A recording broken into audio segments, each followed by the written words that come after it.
Si l'artisan n'avait pas de main, je pense qu'il n'y aurait pas d'artisan. De toute façon, les mains sont indispensables. Moi, je reprendrai l'image de Francis Ponge qui dit que la main est l'animal de l'homme. La main, elle est en même temps une indépendance et en même temps, elle est un vecteur essentiel, en fait. J'ai du mal à détacher la main de l'intelligence et des sens en général. Pour moi, la relation entre l'artisan et ses mains, c'est un peu le prolongement de l'esprit. Alors, c'est peut-être un peu banal, mais c'est vraiment ce qui permet de concrétiser les choses et de les transformer. C'est l'endroit un peu sensible qui permet d'appréhender, transformer, palper, toucher, triturer. Et parfois, la main est aussi source de créativité, parce que parfois, on fait une erreur, et l'erreur, elle peut s'avérer intéressante. Donc la main peut être aussi très créative, et elle est créative en tout cas. Je dirais qu'il y a la main, le geste et la tête, quoi. Enfin, il y a un lien avec... c'est une triangulation. On est dans une pensée, on est dans une gestuelle, on a nos mains. La main, c'est un outil exceptionnel qui nous permet de faire des choses incroyables. Mais notre esprit guide. L'esprit guide la main, forcément. Ouais. On met en valeur ces qualités qu'ont les mains à mettre en œuvre l'esprit. Donc travailler une matière, la transformer. Quand on a la matière dans les mains, on la sent vivante. Mais on sait aussi en même temps la maîtriser, la mettre en œuvre, la déplacer. Parce qu'en fait, nos gestes, c'est une multitude de petits détails les uns côté des autres. Seulement le geste ne suffit pas. C'est tout le nombre d'heures qu'on a passé dans l'atelier, l'expérience de chaque modèle, qui nous amène à une perfection, quoi, voilà. Moi, je pense être une personne physique.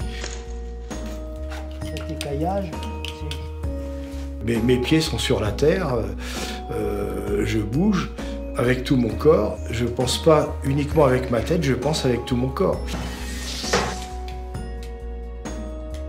Et le travail de sculpteur, c'est un travail effectivement de tout le corps qui bouge dans l'espace. On ne peut pas isoler les mains de tout ça. Ce qui est aussi important que les mains dans notre travail, c'est l'œil, c'est savoir regarder. J'ai le souvenir d'avoir un ébéniste qui m'avait dit il y a bien longtemps, Henri Desgrippes, qui était maître d'art, apprend autant à regarder qu'à faire. Savoir regarder, apprendre à regarder une couleur, une texture, une matière, c'est ce qui permet à un moment donné d'être révélé. C'est-à-dire que le savoir-faire pour le savoir-faire, je ne sais pas s'il a réellement un intérêt. Par contre, le savoir-faire au service d'eux, peut-être du beau, de l'esthétique d'une manière globale, ou au service des autres en tout cas, je trouve que ça c'est extrêmement intéressant.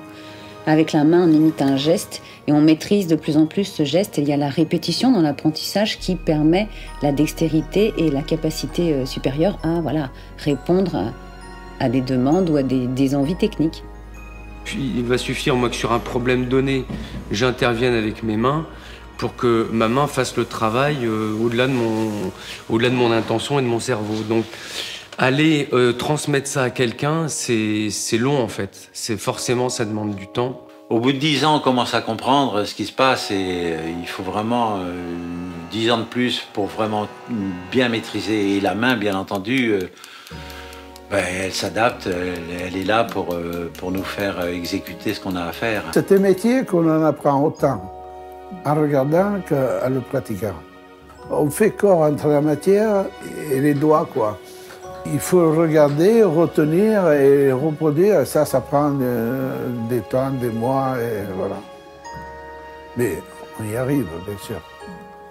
Surtout avec la passion. Mais la maîtrise, c'est souvent être passé par beaucoup d'échecs également.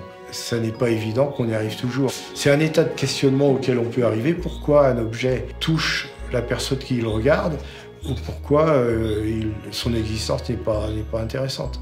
Si on maîtrise un geste, si on sait faire des choses exceptionnelles avec ses mains et puis qu'on le garde pour nous, on va mourir avec. C'est pour ça que certains métiers disparaissent, parce que les anciens s'en vont et il n'y a pas eu de retransmission. Donc moi, je veux ne pas regretter plus tard. L'intelligence de la main, finalement, c'est la retransmission. Sinon, à quoi ça sert ?